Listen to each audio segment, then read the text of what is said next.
Well, Gene, it was late August when we made the news that Stewart-Haas Racing was growing to become a four-car team. And now that you see it here all in one place, what are your thoughts? Well, it's actually gone better than expected. I was at the shop today, and there's quite a bit of enthusiasm for it. I'm pleasantly surprised. A lot of people have patted me on the back and said it was a good decision, and that always feels good. So even Tony's starting to see the way. So it's all good. And Tony, the same question does go to you, but also I think the first question on everyone's mind: how are you feeling?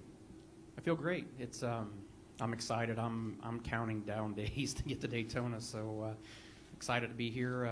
Feeling a lot better every day, and like Gene said, I mean, I think the fact the environment's so great at the shop right now. Everybody's so excited, and there's been a lot going on, like Gene mentioned, to get where we are, and we're on schedule. So that's a great thing, and just like I said, seeing everybody so excited, I think that takes away all the stuff going on the physical side and makes us really excited to get started again. All right, and Danica Patrick, you're now the second most tenured driver at Stewart-Haas Racing. And amid a lot of change at SHR, things have remained relatively unchanged with the number 10 GoDaddy team. How helpful is that as you prepare for your sophomore season in the NASCAR Sprint Cup Series? I wish all that experience would help me know, but it just doesn't. No. I think that for me, being only my second year, it's nice to have things consistent. It helps us be able to build on last year. At the end of the day, I have the most amount to learn. And I'd say it almost feels like another rookie season, having Kevin and Kurt and all the new people, just a bigger team. It almost feels kind of like I'm a rookie again, and I have a lot of people that I can learn from. But, the GoDaddy 10 stable is the same, so that helps. And Kevin, after spending your entire NASCAR Sprint Cup Series career at Richard Childress Racing, how has the transition been to Stewart-Haas Racing? It's been a lot of fun for me. I think hearing Gene talk about the enthusiasm in the shop, it's really contagious at this point, to tell you the truth, just for the fact that you can walk through the shop and everybody is so excited to, with all the change and new drivers and things that are going on. I think we've had 3 really good tests, and everything has gone really smooth. So excited to be in have already been in the car, but to get to the racetrack and start racing. And Kurt Busch is another new face here at Stewart-Haas Racing. 2 tests already under your belt, Kurt. What are your expectations for this year? Well, it's just a matter of pacing ourselves and building on the number 41 Haas Automation Chevy to the point to where we are chase caliper and ready to attack those final 10 races as a championship team. But we have to build this team up and get all of our foundations set, and I can't thank Gene and Tony enough for this opportunity to be part of a championship caliber team and to build on that foundation. All right, we'll go ahead and open up the floor to questions. The fine folks with Charlotte Motor Speedway do have mics. If, again, you can state your name and affiliation, just raise that hand so that they can find you. We'll start over here with Kenny Bruce. Kenny Bruce with NASCAR.com. I was interested in knowing if the clash of egos and the infighting and the backbiting that everybody seems to think is going to happen in the team, if that's actually taken place yet, or if that's something you guys are going to get started on later. Yeah, I mean, don't you see the bruises already? I mean, no, I think it's something that what everybody's overlooking is the fact that we got 4 alpha drivers here that have alpha personalities. The great thing is we all, I think, have the advantage of understanding each other and having similar personalities like this. I think everybody, what their first thought is probably the opposite of what the reality of it is. We're a great support system for each other. Every one of us up here have had our battles at some time, either with each other or with you guys or whatever the group is that the battle's been with, but we all understand and can relate. So every one of us up here can understand what somebody else is going through and can be a great support system. So that's what teams are about, is support. So I think when the majority of you guys are leaning on that angle of it's got great opportunity to be a disaster, we look at it as a great opportunity to be a huge positive and a great match. for 4 great personalities and 4 great drivers to work really hard together and that can understand and relate to each other. So I think that'll make us a stronger team because of that. Lewis, then we'll go to Bob. Louis Frank of Reuters. Tony, more importantly, how's Greg Zeppedelli doing? Does he have more gray hair from this expansion, or? Just saw him. He was just up here a second ago. Yeah. You guys took pictures of him. He, well, you can tell I'm not healed 100% because he's still sticking to his guns that as soon as I get healed 100%, he's going to kill me.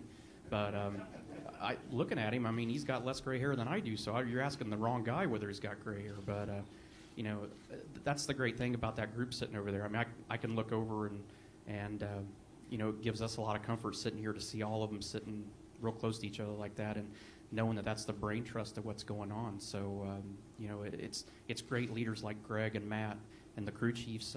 They've done a great job this winter, and there's been a lot that's had to go on, and I don't know that I would have trusted anybody any more than Zippy and Matt to do what they've done to get everything ready to go for the season. Bob Hocker, Sporting News. For Tony, can you just update us on your therapy as far as it's still on schedule, and are you still scheduled to get approved to race the week that the track opens up at Daytona? Yeah, read the internet once in a while. You'll see I got released a couple days ago. It was on the internet everywhere. It's a great thing. I'll show you how to use your computer later. But everything's going well. Honestly, you know, we are on schedule. Therapy's going great. We're very confident we're over the hump of the hard part. There's still a lot of work to do, but you know, feeling good. And obviously, you can tell by my attitude that I'm feeling much better. So I'm excited to go. We're ready to go. Okay, we'll go with George. Yeah, George Diaz, Orlando Sentinel. Danica, you talked about the rookie season, kind of the feel to it. Can you elaborate on that, on you know, your thoughts? And you know, everybody brings up the word pressure, but you know, do you feel, you know, is that a word that's kind of in your vocabulary at this point? There's always pressure, for sure. Pressure that I put on myself, pressure of what I think I can do and know I can do. Pressure from wanting to perform for my team that works hard and for my sponsors that commit a lot. But the rookie part of it is just that, you know, Kurt and Kevin obviously are new to the team and they've been very helpful already. And you know, having Tony be out of the car for a half a year, he was able to help in different ways after he got hurt, but not being in the car was different in and of itself. So we just have a lot of new people. So I mean, I think that's why it feels like that. I feel like I have so much to learn from these guys, and so little experience compared to them. So it's something I really look forward to. Okay, we'll go with Tom, then Claire, Jetta, and back over here to Ron. Hi, Tom Jensen, FoxSports.com. For Gene. Gene, it seems like you're playing a more visible role in the team. Are you doing the same thing you've always done, or have you decided to maybe be a little bit more involved in day-to-day, and if so, why? Well, I've always been actively involved in you know, NASCAR. Started it, you know, like 2001, 2002. And so I was very active. But, you know, my way of doing things is typically to find people that understand the sport or what I'm trying to accomplish and understand the sport as good as I do or better, and let them do their job. And I feel like the people that run Stewart-Haas Racing are very competent at what they do, and I really couldn't add much to it. But you know, as far as some of the big decisions, you know, I'm certainly involved in all those. And you know, my goal is to you know, have a championship team going forward, and that's kind of been my goal from the beginning. So in that regard, I'm accomplishing what I want to do. Do I sit there and sign the checks and balance the checkbooks and all that other stuff? No, I don't do it. I don't do that. But there's so many good people out there, and if you give them a chance to do what you want them to do, they usually do a very, very good job. Claire B. Lang, Sirius XM NASCAR Radio. For Kurt, what have you learned about Gene working with him, albeit in this short time, and about the rest of the team and the operation at Stewart-Haas? Just his commitment to the sport, whether it's been recognized in the past or like now, the vision or the view is that he's coming to the forefront. But him and Tony partnered years ago on this adventure, and it produced a championship in such a short amount of time that it makes you look at how things came together, and it's about the people. And that's where Gene has, given me this unique opportunity to be competitive alongside Tony Stewart and Kevin Harvick and Danica Patrick. Our team, the competitive desire within us all is what Gene's trying to do, is bring it out and harness it all and to produce results for the people that are on that shop floor. And those people are there preparing the cars with a new crew chief with Daniel Knost and the leadership group that's there. It's such an exciting time within the building to see all the hard work going into it. It's what makes the anticipation of going to the track that much more exciting heading into this season than years past. Jennifer, AP, I have a question and then a follow-up for Gene. Tony, I do read the internet, and I saw that Gene would like to start a Formula One team possibly. Is that Gene only, or is that something that you would be involved in and Zippy needs to start building more onto the shop? Keep in mind, Zippy's still trying to figure out ways to kill me where you guys won't know about it. So this is actually Gene's project. It's pretty exciting. I think for us it's exciting because there's things that down the road could benefit our Cup program as well by Gene's involvement if he were to acquire a Formula One team. So I'm excited for Gene. I think it's a great opportunity. It's not something that you can just go make the decision and go do. There's a lot of processes that I've learned through Gene of how this all works. And I think Gene's had the ability to build a championship caliber team in NASCAR, and now he's ambitious to expand on that and go to a worldwide scenario. So we're supportive of it. I'm going to be busy enough just trying to keep Zippy happy, so I'll stay on the Cup side. But I think all of us are real supportive of his aspirations to be in Formula One, and I think it's something that Gene's the kind of person that when he puts his mind to doing something, he can make it happen, and he stays focused on it. So he's done that with the Cup side, he's done that with Haas Automation, and it's going to be exciting to watch him do the same thing in Formula One now, hopefully. If I could follow up, Gene, one, why do you want to do that? And is this something that you think you have a realistic shot at? And if you did get a team, would you do that here in the States? Well, applying for the Formula One license is a multi-step process, and I've had interest in it for a number of years. I think it's an incredibly difficult challenge. It's nothing to be taken lightly. It's filled with peril, and there's a million ways to fail. So, for all those reasons, this is why you do it, is to see if this is something you can do. I've learned a lot in NASCAR. Obviously, we've taken a lot of steps and taken some steps back, but partnering with Tony was certainly a step forward. So those things that we've learned, I think, would be something that we maybe could apply in Formula One, the way we do business, and focus on the racing and getting a car to the track and being able to compete in that forum.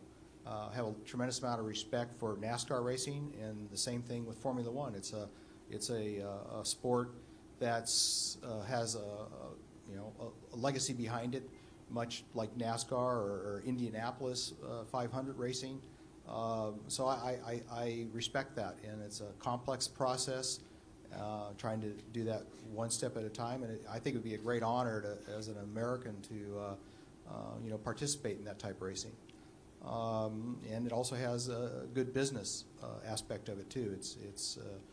I think it kind of has a lot of features that would fall in line with what we've accomplished here at Stewart-Haas Racing. So, those reasons are the reasons to do it. It's certainly an enormous challenge and something that cannot be taken lightly, but neither can NASCAR racing. And we've managed to succeed there, and it's a challenge.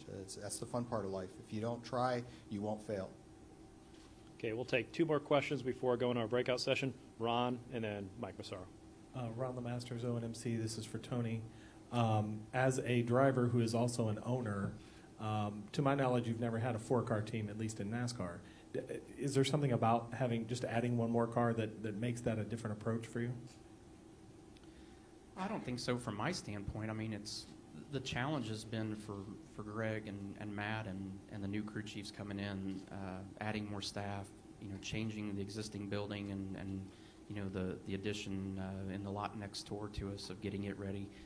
That's been the biggest challenge for me. I've had a little different challenge this fall versus what those guys have gone through. So, I think it was pretty easy when Gene had the vision to add the 4th team. To carry this forward, and it was a matter of just figuring out logistics of, okay, how do we take this and apply it and make it work and make it happen. So, like I said, I've never been more proud of our organization than what those guys have done this winter. Like I said, it's been the most work has been for Greg and Matt, trying to get the people and get everybody settled in and organized and get the equipment. And the crew chiefs have done an awesome job of working together. It's probably the most unity I've seen in our shop from the time I walked in the door the first time. So it's an exciting time for us. I mean, it's a big undertaking. I mean, our shop and our organization has went 2 years where we've had 2 consecutive years where we've had to add to the existing program and add a car to it. So luckily we're at the stage where NASCAR says we can't do any more. I'm happy to go into next winter not knowing that we're not going to be adding any more, as I'm sure the whole organization is. But we're excited. I mean, when you like I said, sitting up here today and sitting up here with these 3 and seeing the crew chiefs and Greg and Matt down there, it's an exciting time for our organization. I think we're probably the most pumped up we've ever been. I mean, I'm excited to work with these guys and the new crew chiefs here, and I think we got a lot of great things to come this year. I really feel like this is an organization that people have to watch out for this year. This question's for all 4 drivers. It seems like this season is going to be, there's going to be quite a few different things when it comes to the competition. We've already heard about the changes in the qualifying format. And there's also a lot of speculation on how the chase might change. We'll hear about that for in definite terms later this week. But I want to get your thoughts, each of you, on what you think about the proposed changes to the chase. Tony, why don't you go? I'm excited. I'm real excited about qualifying. I think it's something that, I know we talked about the Formula One program. That's what I watch. I never watch the race. I watch the qualifying. So I know that there's excitement that's going to be added to that for us for sure. We know what the proposed changes are to the chase. It's, the great thing is we have a sport that can make changes and adapt to what the fans like and what's in the best interest of the sport. NASCAR does a really good job of sitting down and analyzing and working with the focus groups, with the fans, trying to figure out how can we make changes to the sport to accommodate what they're looking for. So I'm pretty excited about it. I mean, I think it's something that, if it makes the fans that much more excited about it, it's something for us to be excited about as well. And the great thing is, no matter what they do, it's going to be the same for everybody. So everybody knows going into the season what you have to do to accomplish the goal at the end of the year, and it's our jobs as teams to make it happen. So I think it's an exciting time for us, and I'm excited that NASCAR is thinking outside the box. I mean, they don't sit on their hands and say what we've got's good enough. They're always trying to figure out how to make it better. And the qualifying format is a perfect example, and what they're talking about doing for the chase is a great example as well. So it's exciting for us as drivers to know that we got a sanctioning body that is forward thinking and thinking outside the box and not scared to make changes. Danica. What else is there to say? I feel like he said it all. I mean, NASCAR does do a great job of adapting and changing and keeping things exciting. At the end of the day, it's all about our fans, and it's getting people to watch so that our sponsors are happy, that people are watching on TV, millions and millions of people. That's what drives the sport. So I'm proud to be in a series that pays attention to that and cares about our fans. I hope to be in a position to be completely understanding the new chase system and participating in it. But from a spectator standpoint, let's say last year, it would be exciting going into the last race, not knowing how it's going to turn out and having such a so much on the line between a few drivers. So if it makes people watch, then it's serving its purpose, and that's what we need to do as a series. I think for me, my qualifying record has been really stellar, so having more opportunity to make a few more laps to qualify was probably a good thing. So I think that the qualifying is great. I think as you go through I like the knockout stuff. I'm still sitting on the fence about having not literally knockout. That's not what they meant. Only if necessary. No. Yeah. I know you like fighting, but Yeah. That's not what they meant. They're just If we're fighting, I'm kicking you in the leg. yeah. It's like Karate Kid all over again. Just sweep the leg and it's all over. Sweep the leg. That's right. But I think. Thanks for clarifying that, though. I appreciate it. I think that the knockout format in the chase is going to be fun. Still kind of on the fence about the one and done race, but I don't really know if that's the rule or not. So we'll find out. It seems like NASCAR is getting more aggressive with the changes over the years. I mean, in 2004, the chase was implemented, and with the thought of trying to create a playoff format or an atmosphere that is similar to other types of sports that are mainstream. And NASCAR is mainstream. Do we need to be so influenced by our outside media or the fans? Yes and no. There still has to be the integrity of what the NASCAR Foundation and what has brought us to this level and how we've arrived here. I mean, the modern era is considered to have started in the 70s, but we have to find out what it is that will make the benefit for everybody. So you have long-term owners such as Hendrick in this sport and Gibbs and Roush. You've got the new owners coming in like a Ron Devine at Burger King Racing and all that. You have to make it competitive for them, but still make it hard on them. But I do like the fact of what we are doing and what we're seeing is we're mixing it up and seeing how the cream will rise to the top. And eventually all the good teams and the stronger teams will rise back up to the top. But it's going to create a lot of question and a lot of intrigue and a lot of excitement in the beginning part of the year. And then we'll see how the chase will unfold with whatever rules they look to implement in. But to me, it's about comparing to other big-time sports to make it easier for our fans to enjoy and quickly understand a point system where it's just 1 point differential per car. So a lot of shaking it up, but we'll see how it pans out. At the end of the day, the strong teams will prevail, and that's what Stewart-Haas Racing needs to do, is understand this system and put ourselves in position to do well.